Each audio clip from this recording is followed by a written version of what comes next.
Hey everybody, welcome back to Chris Anderson Comics. We are joined once again by my friend James Coates. How you doing, man? Good, good. So I do this segment called Comic Book Gene Pool, um, where I kind of have people come on and talk about things that sort of like influenced them as a creator, as a cartoonist. Either they've sucked these things into their style, or it's just something that they're passionate about and are thinking about a lot, and just really want to talk about it. Um, and you picked Johnny Quest Classics, drawn by Doug Wiley. And the funny thing is probably next week I'm going to have Dave Baker on to talk about Halloween Boy. And when I asked him what book he wanted to talk about, he chose the exact same thing. Not just Oh, any Johnny Quest stuff. It's specifically this series. What is going on with this thing? great minds. Well, Yeah. these are the only ones Doug Wiley, except for half of the first issue, did himself, and he's the original Okay. creator. So there's something special about these and his artwork in them. So did he create Johnny Quest? Yeah. So Johnny Quest is his Okay. creation.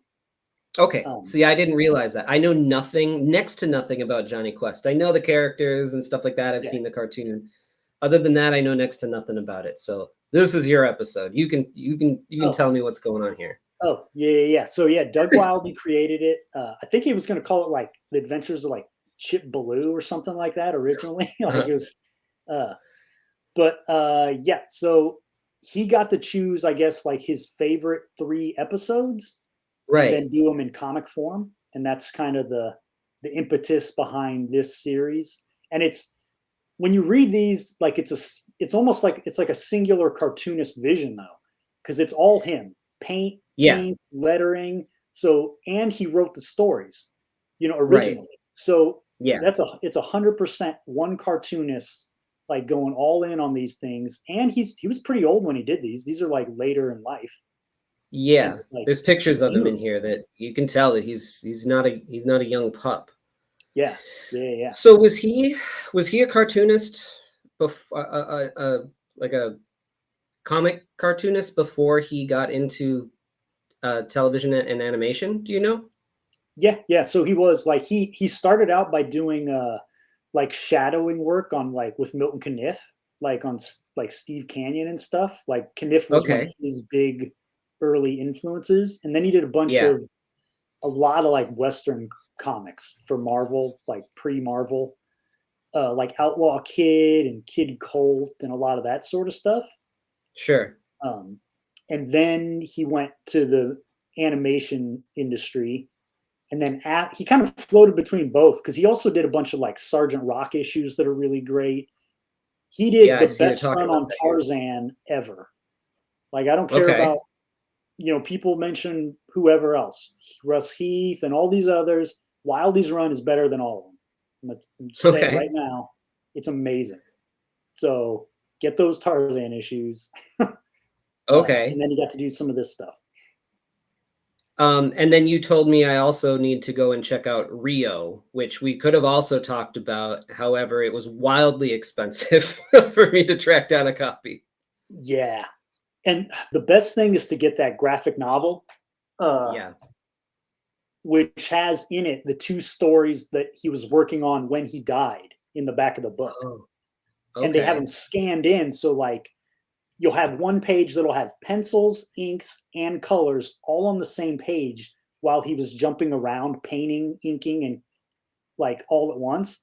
Like, it's an amazing artist edition to look at and see, like, his process is really great.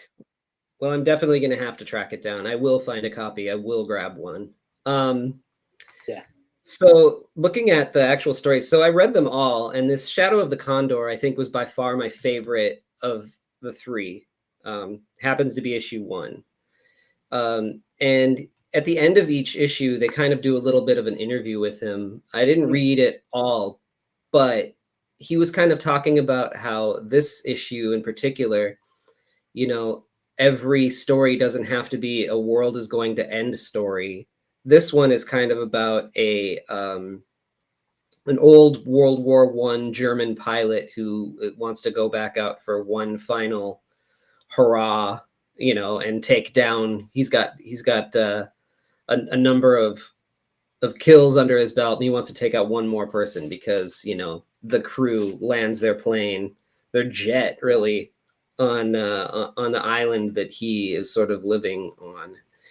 It seems like it's colored in markers.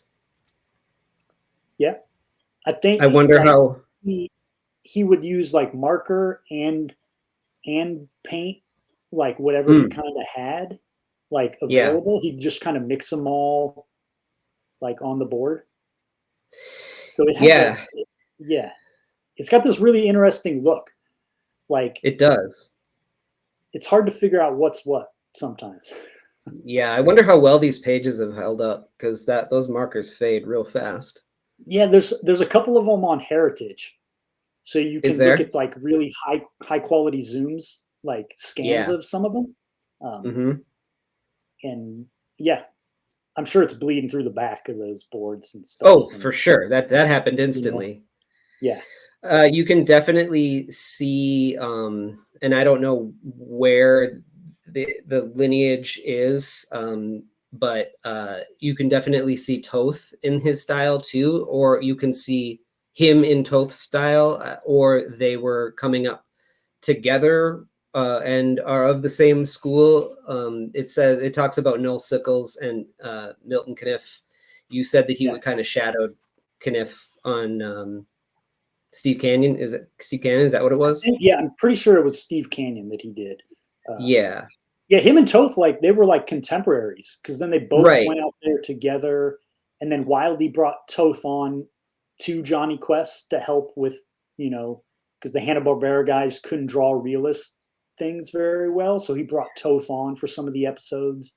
Okay, so they definitely knew each other. For sure. He was also contemporary of Joe Kubert, because they were friends also. So he was in that group kind of.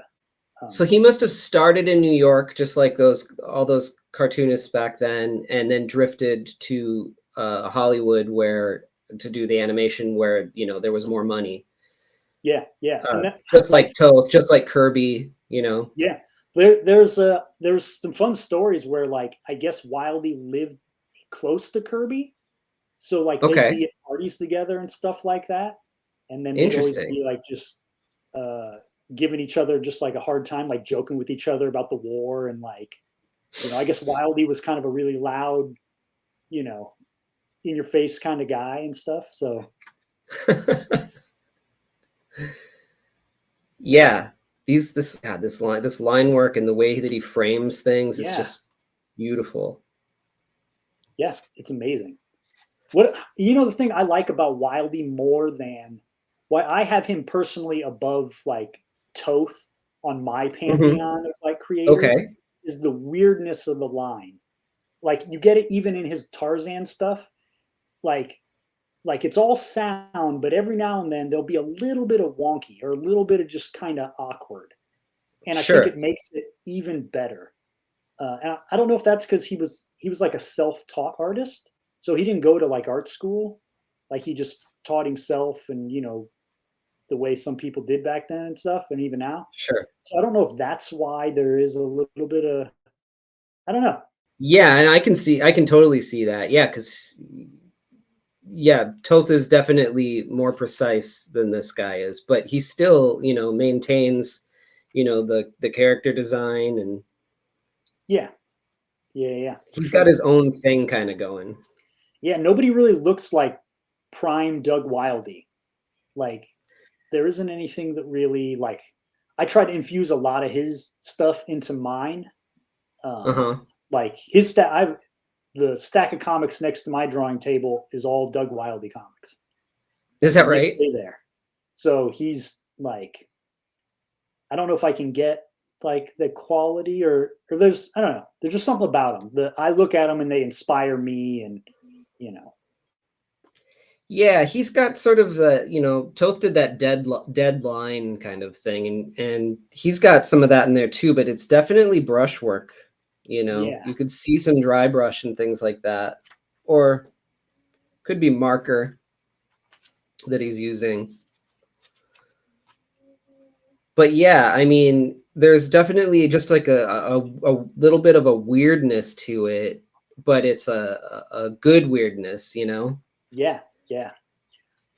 And this must all come from the Milk Kniff stuff, because this is very much the hand lettering, and the way that he handles like the dog fight and stuff is also Tothy to me, and even the lettering, like how he goes, Yeah. how he handles the captions on this. So I wonder if they must have been close, and as close as one could get to Toth, and talked about these things. Yeah. But Yeah. but I just love this hand lettering and the way that it looks. It's just Yeah. It looks so great. good. Yeah. So good.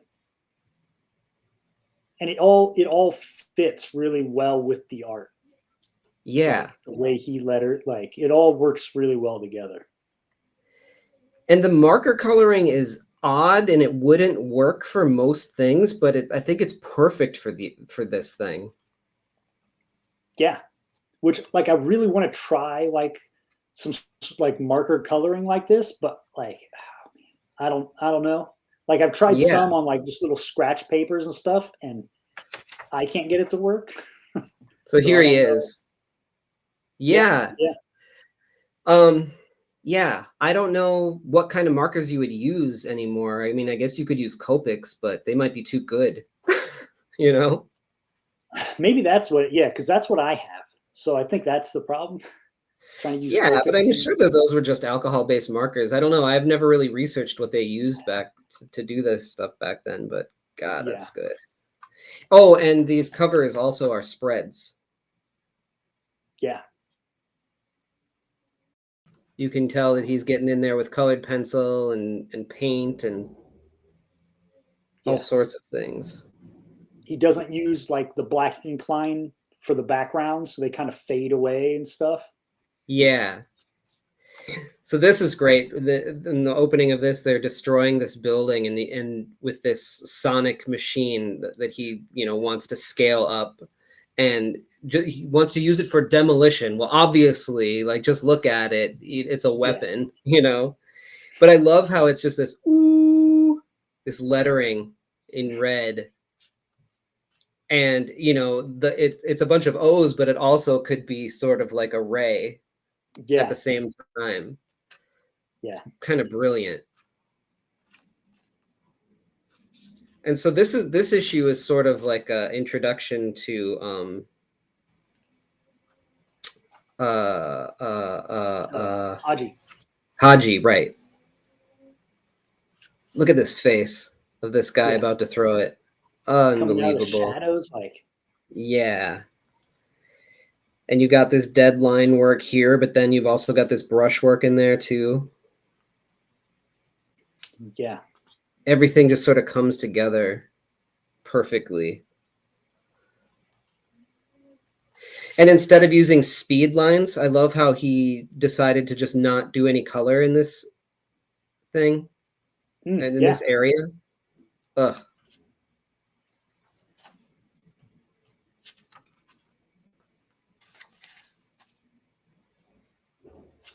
So, so this one's kind of funny because you got so they can't get to where they want to go because there's a big Indiana Jones booby trap here that takes out the bridge. But this sort of merchant who is Pasha Peddler is his name, and he peddling his wares, and his helicopter just happens to be coming by, and this guy is sort of like hip the way that he speaks. It's funny. Yeah. It's like hipster used car salesman kind of guy. Yeah, slash Indian salesman, or Yeah. peddler guy. And then they see this giant, of course, they see this giant door in the side of the mountain, of course. Which is like, I love the way it's all just like color, except for the door. Like that's Yeah, the only yeah, part he inks. yep. Like, I don't know that I've seen that in another book with like snow. Like, No, and that's something to put, yeah, something to put in the old archives for yeah, future work, right? yeah, for sure. Even how he handles it, like on this foot, he decides to not ink certain areas and then paint it Yeah, with the snow. It's really great. And this guy, the guy that kind of comes out, it just looks, like a 70s yeah, Hanna-Barbera design.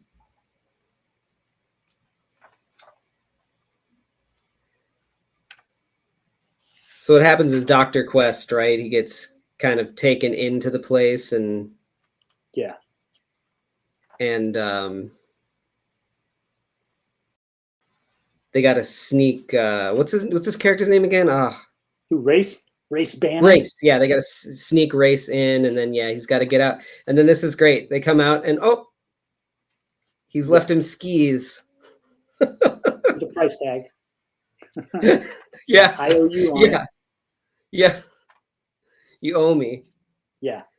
And they ski their way out of it. Meanwhile, they use the sonic thing to cause an avalanche and crush all these minions.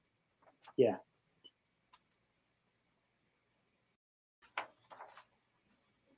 It's great. That's so fun. It's fun. They're just like fun adventure comics. Yeah. Yeah. And then you got Werewolf of the Timberland. So again, this spread. Yeah. And this one takes place in Canada, where these people are talking about the myth of this creature that roams in the woods, and then this guy gets attacked by a wolf at night. And then he goes to, say, hey, you attacked this guy last night. Well, no, I didn't. I wasn't me. And you better keep quiet about it. Right. Yeah. Look at this dude's ear. Yeah. Right. And it's not just a shortcut here. He does it on all of them. So I see what you're talking about with the weirdness. Yeah. And it's just that guy. So I'm not sure if it's supposed to like imitate like cauliflower ear. Like I guess so, because it's just the guy's right ear too. Yeah. Or because his left ear is not like that. Yeah. Even here you go, it's So, yeah. Shortcut for wrestler ear, I guess. Totally. And Bandit finds a skunk. Oh, man, Bandit. And then the juxtaposition between this, cartoony dog and like this, semi-realistic painted skunk is great too. Yeah. Yeah, Bandit's the one character, like, he never really fits, but it's always interesting when he's there. Maybe he's a figment of their imagination. Yeah. But I love the way he does these woods and forest. Yeah, they're beautiful. Brush strokes and stuff, and then leaving spots just open. Like, he's not drawing in the leaves. Like, it's just marks. No, it would take you forever, and there's no point in doing that. It's about texture and stuff like that. But there's a million different ways that people handle that. Yeah. And here he's just sort of not in these trees, he's just sort of not filling it in to cause the branches to stick out, and then adding some texture onto them too. Yeah, it's a great way to do it. Yeah, reads really well. Then we come to find out that there's this indigenous person here. They didn't shy away from stereotypes in Jonny Quest. No, did they? No, they didn't. Like any of that old stuff, though, even Terry and the Pirates and all that sort of adventure stuff. He's like, Will Eisner and Milt Caniff did it. Why can't we? Well, times it's a different time. Times have changed. Yeah.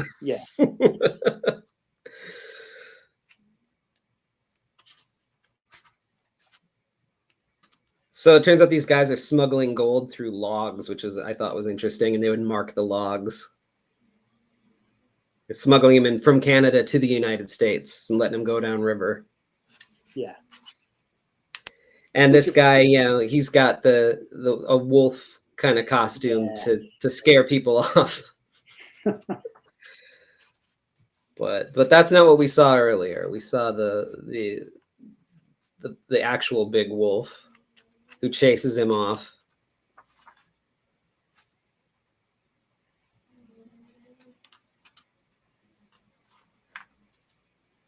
And Bandit comes back having been skunked.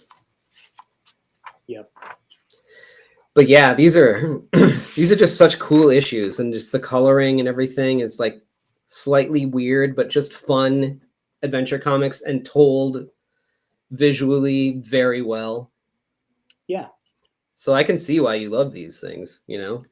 Yeah, and I feel like the artists that do like know about them all tend to love them. Yeah. And then you get people like, no, what's that? And then they see them, they're like, oh, but people pass them up, I'm sure, in dollar bins all the time, and you're just like, oh, I'm sure. Johnny Quest, that's an old thing. I'm not gonna, you know. I mean, I would have, to be honest with you. Yeah. But you know, that's one of the great things about having this channel too, and this segment on the channel is I'm getting to see like all sorts of stuff that I never checked out before. I'm always discovering things that it seems like people have known about for forever and are kind of like, what do you mean you don't know who, you know, Jim Lee is, or not that, but you know, like something that everybody else knows. And I find that, you know, there's a hole in my education. You can constantly learn about new people and new things, and I love getting people on just to talk about what inspires them too, because, you know, who doesn't want to hear about something from someone who's inspired by something? Yeah, for sure. Like that's like the best thing about just like comics and meeting other creators at shows and stuff. Just finding out what they like and what they're reading and things like that. Yeah, exactly. Talking shop and talking about what, you know, how they handle things. And that was really the reason for me kind of starting this channel, is because there's two sides to things. There's talking about the work that people have coming out and how they made that and how they got to that point and the decisions that they made. And then there's the other side, is talking about things that inspire us and you know, certain works that influence our stuff. And that's my favorite part of going to conventions and talking. And you know, there's plenty of YouTube channels, you know, out there that do kind of similar things, but you know, not exactly the same thing. So hopefully what I'm doing is a little bit different, you know, with these piggyback episodes. And we'll see how it evolves. But yeah, and these issues are pretty easy to find. Like I pitched you a couple other ideas, and then I was like, you know what? Like these other books you can't find anywhere. So like the Forming by Jesse Moynihan or Death Day by Sam Heady, like you don't really find those, and like they're really expensive now. So yeah, at least these you can find. Yeah, and I kind of went with this because I could find it easily, because I like to order the thing that people are going to talk about. I could put a PDF up, and you know, I'm sure I will here at some point with people, but you know, I like to actually have it physically to look at, you know, and get into it the same way that they do. But that's part of the reason that I picked this one, but also because I was kind of like, I got why you liked those other books. And I wanted to, and I didn't necessarily get this. Oh, okay. And I wanted to hear it from your mouth. And then to find out that you're not the only one, you know, it's like, wow, what was I missing here? And now I get it. Yeah. It's the hidden secret. Like, yeah, there's probably a lot of Doug really Wiley fans, and like, they're just not saying anything until now. They're just gonna, they're gonna come out of the woodwork. Exactly.